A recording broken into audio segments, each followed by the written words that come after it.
The language of love, एक ऐसी भाषा जिसके द्वारा हम किसी भी चीज को पा सकते हैं। ये प्यार की भाषा सिर्फ एक भाषा नहीं बल्कि भगवान तक पहुंचने का रास्ता है। प्यार की भाषा से हम किसी के सोल को टच कर सकते हैं। यानी कि धरती पे जितने भी जीव जंतु को देखा करते हैं, अगर मुझे किसी से भी बात करनी है तो सिर्फ प्यार की ही भाषा ऐसी भाषा है जिसके द्वारा हम किसी भी चीजों से बात कर सकते हैं। कहने के लिए तो आज पूरी दुनिया में 7,000 से भी ज्यादा भाषाएं मौजूद हैं, लेकिन जब भी किसी से बात करनी होती है, चाहे वो इंसान हो या जानवर, जो सबको समझ आती है वो है प्यार की भाषा। प्यार की भाषा एक ऐसी भाषा है जिसके जरिए सिर्फ लिविंग थिंग से ही नहीं बल्कि हम नॉन लिविंग थिंग से भी बातें कर सकते हैं। अब जैसे ही आप लोग ये सुनते हैं कि प्यार की भाषा से हम नॉन लिविंग थिंग से भी बातें कर सकते हैं, तो यहाँ पे आपको लगता है कि ये कैसे पॉसिबल है, कैसे हम नॉन लिविंग थिंग से बातें कर सकते हैं। तो चलिए हम आपको थोड़ा इसको एक्सप्लेन करके बताते हैं कि कैसे प्यार की भाषा से हम नॉन लिविंग थिंग से भी बातें कर सकते हैं। आप देखा करते हैं किसी भी मंदिर या मस्जिद में या जहां पे भी आप देखते हैं कि भगवान की तस्वीर बनी होती है या फिर भगवान की प्रतिमा बनी होती है, अगर आप उनको देखने जाएंगे तो आपको पता चलेगा ये तो मिट्टी के बनाए गए हैं या फिर सीमेंट के बने हुए हैं या फिर हो सकता है कि मार्बल के टाइल से बने हुए भगवान होते हैं, जो कि बेसिकली नॉन लिविंग थिंग्स होते हैं। लेकिन हम देखते हैं कि जिनकी श्रद्धा हुआ करती है, जो विश्वास किया करते हैं, वो वहां पे जाके बातें कर रहे होते हैं भगवान से। ऐसा नहीं होता कि वो सिर्फ भरम में बातें कर रहे होते, इवन कि वो जो मांग रहे होते हैं भगवान से उनको वो चीज मिल भी जाती है। यानी कि जो यूनिवर्स का लैंग्वेज है वो लव का लैंग्वेज है। यानी कि यूनिवर्स सिर्फ एक ही लैंग्वेज को समझते हुए है, लव का लैंग्वेज। हम देखते हैं कि जब गुस्से में किसी जानवर को हम देख रहे होते हैं तो जानवर भी समझ रहा होता है कभी इसके पास नहीं जाना है। लेकिन हम देखते हैं कि जब काइंडनेस से, जब काफी प्यार से किसी जानवर को देखते हैं और उसे बुलाने की कोशिश करते हैं, तो देखते हैं कि जब हमारा प्यार काफी प्योर फॉर्म में आ जाता है तो सामने जो जानवर बैठा होता है वो भी हमारी ओर अट्रैक्ट होने लगती है। यहाँ आप देख सकते हैं वो हमारी भाषा को नहीं समझ सकता, लेकिन हमारी जो फीलिंग होती है वो आसानी से समझ जाती है। यानी कि लव को अगर हमको ट्रांसमिट करना है तो इसके लिए जो जरूरत पड़ती है वो हमें फीलिंग की जरूरत पड़ती है। यानी कि हमारी एक्सप्रेशन के जरिए हम लव को एक्सप्रेस कर सकते हैं। हम देखते हैं कि ऐसा कोई जानवर नहीं जिसे हम लव से अट्रैक्ट नहीं कर सकते। यानी कि किसी भी जानवर से बातें करना हो, अगर हमें प्यार की भाषा आती है तो हम देखते हैं कि कैसे हम उसे अट्रैक्ट कर लेते हैं। इवन कि हम अगर कहीं पे जा रहे होते हैं और किसी भी इंसान को हम नहीं जानते हैं, लेकिन जब हम उसको देखते हैं और वो हमें देख रहा होता है तो अगर हल्का सा स्माइल कर देते तो बेसिकली यहाँ पे होता है कि एक लव ट्रांसमिट होता है और देखते हैं कि सामने वाला जो व्यक्ति है वो भी स्माइल से इसका जवाब देता है। यानी कि लव का लैंग्वेज हर किसी को समझ आता है। लेकिन प्रॉब्लम यह कि लव में जितनी ताकत होती है आज तक इंसान ने इस ताकत को समझ नहीं पाया। जहां पे लोगों को थोड़ा सा ही लव के बारे में जैसे ही समझ आया तो लोगों ने लव को बंधन में बांधने की कोशिश किया। यानी कि जो हमारी समाज होती है वो हमेशा लव को बांधने की कोशिश की है। जब भी लव को बांधने की कोशिश किया जाता तो वहां पे लव एग्जिस्ट नहीं करता है। यानी कि हम इंसान को बांध सकते हैं लेकिन उसके प्यार को नहीं। जैसे कि हम कहा करते हैं कि आप किसी को बांध के रख सकते हैं लेकिन उसके रूह को नहीं। हम जिस्म को बांध सकते हैं पर रूह को नहीं। यहाँ पे जो रूह की बातें की जाती है वो बेसिकली प्यार की बातें की जाती है। हम देखा करते हैं जो जेल हुआ करती है वहां भी इंसान को कैद किया जाता है, लेकिन कोई सा भी इंसान उस जेल में जाना नहीं चाहता, जबकि वो किसी भी चीज की कमी नहीं होती, ना खाने की ना पीने की, किसी भी चीज की कमी नहीं होती। अगर कमी होती है तो हमें प्यार की कमी होती है, जिसकी वजह से हम देखते हैं कि कोई इंसान जेल जाना नहीं चाहता। सिर्फ इसलिए नहीं कि वहां पे मारपीट होता है या फिर उसको जबरदस्ती रखा जाता है। जबरदस्ती रखना तो ये सिर्फ ऊपर से दिखता है, जो हमें दिखाई देती है। अगर हम गहराई में जाके देखें तो हमें समझ आएगी कि वहां प्यार की कमी है। कोई भी इंसान जन्म से बुरा नहीं होता। जब भी हम किसी इंसान को देखते हैं तो कहते हैं ये बुरा इंसान है, ये क्राइम करता है। पर अगर रियलिटी में हम देखेंगे तो हमें यह समझ आएगी कि क्राइम वही करता है जिसके अंदर प्यार की कमी होती है। यानी कि जो प्यार को समझ नहीं पाया वही क्राइम के रास्ते पे जाता है। और ये बातें आज से ही नहीं हो रही है बल्कि बरसों से हो रही है। याद करिए, जब आप गौतम बुद्ध के बारे में पढ़े होंगे कभी या सुने होंगे, तो उनके जमाना में एक डाकू हुआ करता था जो उंगली माल डाकू था। वो बेसिकली क्या करता था, उसको गिनती अच्छे से नहीं आती थी और उसे गिनती याद नहीं रहती थी, इसलिए उसने कसम खा लिया कि मैं 1000 इंसान को मारूंगा। पर प्रॉब्लम यह था कि जब वो इंसान को मारता था तो वो गिनती को भूल जाता था, जिसके वजह से वो क्या करने लगा कि जब वहां से किसी आदमी को गुजरते देखता था पहले उसको मार दिया करता था और फिर उसकी उंगली को काट के एक माला में बांध लिया करता। इससे उसको गिनती याद रहती और उसे पता रहता मैंने कितने इंसानों को मारा। पर जैसे ही इस बात की खबर गौतम बुद्ध को लगी तो गौतम बुद्ध बिना किसी हथियार के जंगल में अकेले चल गए और देखे कि किस प्रकार से जब गौतम बुद्ध अपनी प्यार की भाषा उनको समझाए तो वो जो डाकू था जैसे ही उसे समझ आया प्यार क्या होता तो सबसे पहले वो गौतम बुद्ध को वार्निंग दिया कि मैं आपको माफ कर देता हूं, आप यहां से चले जाइए, मैं आपको नहीं मारूंगा। लेकिन फिर हम देखें कि किस प्रकार से जैसे ही गौतम बुद्ध उनको समझाए कि प्यार क्या होती है वो तुरंत में अपना तलवार नीचे गिरा दिया। उसे समझ आ गई कि मैं क्या कर रहा हूं।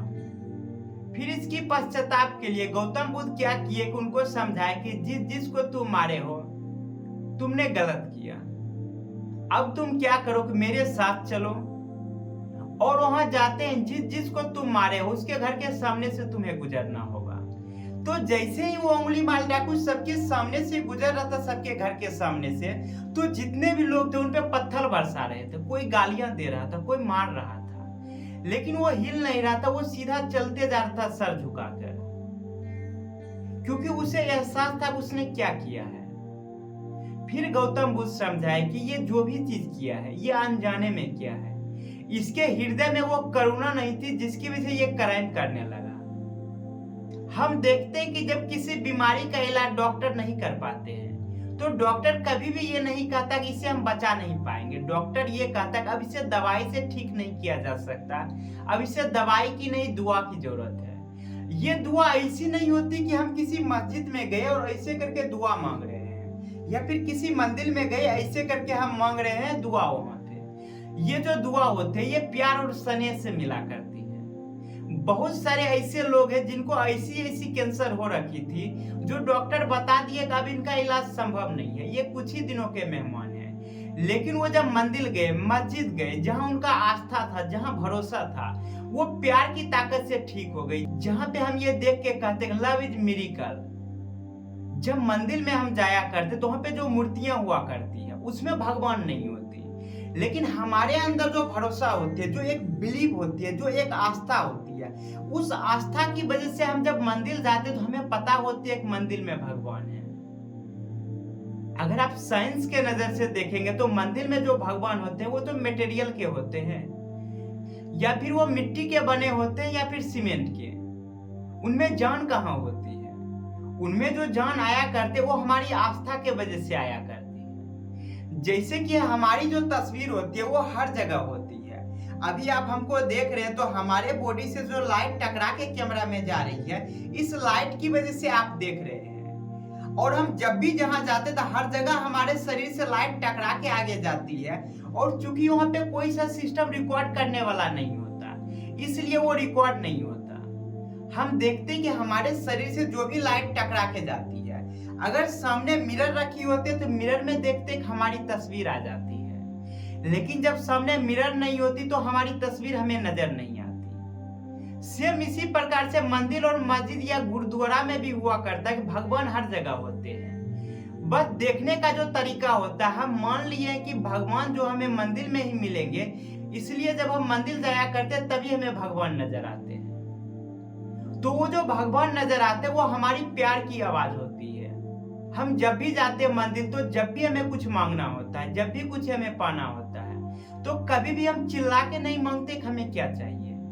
हम आंखें बंद करते हैं और मन में ये बताते कि हमें क्या चाहिए, क्योंकि कहीं ना कहीं हमें यह पता होता है कि भगवान हमारे अंदर है। यानी कि जब तक हम जिंदा हैं तब तक भगवान हमारे अंदर है, और हम जिंदा नहीं है इसका मतलब इतना ही होता है कि भगवान हमसे रूठ गए, यानी कि अब वो हमारे साथ नहीं है। पर हमारे साथ नहीं होने का मतलब ये नहीं होता कि वो कहीं पे चले गए हैं। हमारे शरीर में अभी भी होता है, बस हमारे अंदर जो फीलिंग थी अब वो फीलिंग कुछ समय के लिए खत्म हो गई है। ये फीलिंग वापस तभी आएगी जब फिर से ये शरीर मर के मिट्टी में बदल जाएगा, और फिर मिट्टी से जब हम फिर बनेंगे तब उसमें सांसें आएगी, फिर हम जिंदा होंगे। यानी कि ये सब जितनी भी चीजें होती है सभी के पीछे जो रीजन होती है, सभी के पीछे जो कारण होती है वो एक ही होती है, वो होती है प्यार की।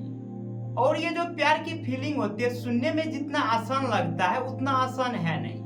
हम जिस स्कूल में पढ़ा करते हैं या जहां भी जाया करते हैं, या हमारे जो पेरेंट्स होते हैं वो हर चीज के बारे में बात करते हैं, लेकिन कभी भी प्यार पे बात नहीं करते, वो फीलिंग्स पे बात नहीं करते।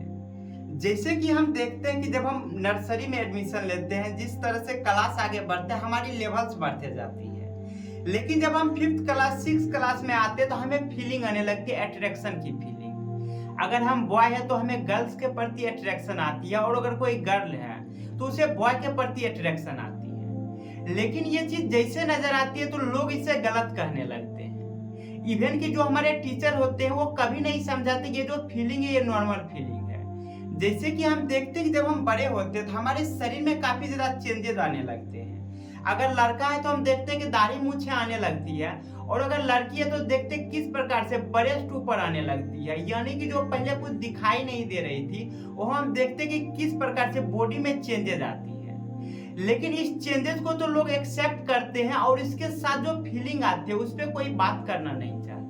इवन कि जब किसी को किसी से प्यार होता है तो हम देखते हैं उसके अंदर कितनी ज्यादा ताकत आ जाती है। जो लड़का किसी से बहस तक नहीं कर सकता था, लेकिन जब देखते उसे किसी से प्यार हो जाता है तो उसको पाने के लिए पूरी दुनिया से लड़ जाने के लिए तैयार होता है। तो ये ताकत कहां से आती है?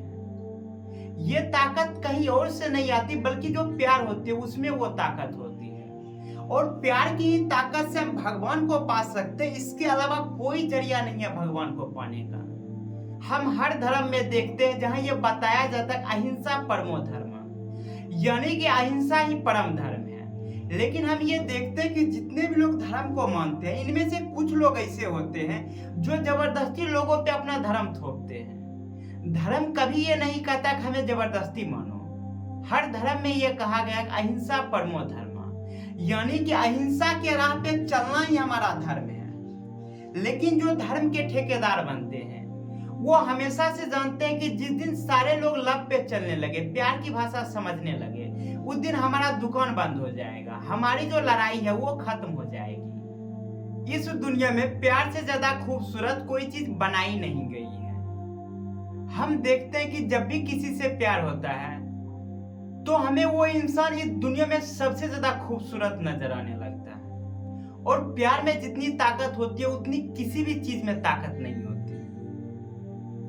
आज हम देखते हैं कि लड़ाई कितनी भी बड़ी हो जाए, लड़ाई कहीं पे भी हो रही है, जो आखिरी रास्ता होता है लड़ाई को खत्म करने का वो प्यार का ही रास्ता होता है। कितनी भी हम हथियार ले ले, कितना भी कोई सा चीज ले ले, लेकिन जब बात आती है तो बात समझौते से ही खत्म होती है। यानी कि लास्ट का जो उपाय होता है वो प्यार का ही होता है। भगवान को पाने का या भगवान तक पहुंचने का सिर्फ 2 ही रास्ते हैं। एक रास्ता ज्ञान का रास्ता है, जिस रास्ते पे चल के कोई सा भी इंसान भगवान तक पहुंच सकता है। और दूसरा जो रास्ता होता है वो प्यार का रास्ता होता है।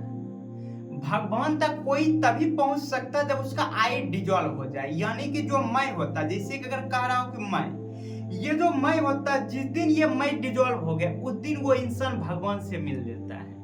और भगवान से मिलने का मतलब ये नहीं होता कि हम मर गए तो हम कहेंगे भगवान से मिल लिए। हम जिंदा में भगवान से मिल सकते हैं। अब ये सुनते ही आपको लगेगा कि ये कैसी बात है, कैसे हम भगवान से मिल सकते हैं? तो हम आपको इसको थोड़ा एक्सप्लेन करके बताते हैं। जिंदगी में आपको कभी ना कभी किसी से प्यार तो हुआ ही होगा, जिसे आप पाने के लिए किसी भी हद तक जा सकते थे।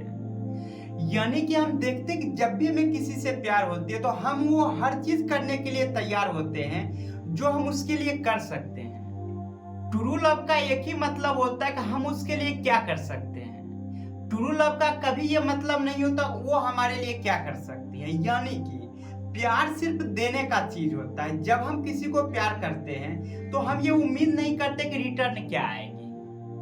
अगर रिटर्न की अपेक्षा रख के प्यार करते तो वो कभी भी शुद्ध प्यार नहीं होता, यानी कि प्योर लव नहीं होता। प्यार तो पति और पत्नी के बीच भी होती है, लेकिन इसमें वो गहराई नहीं होती।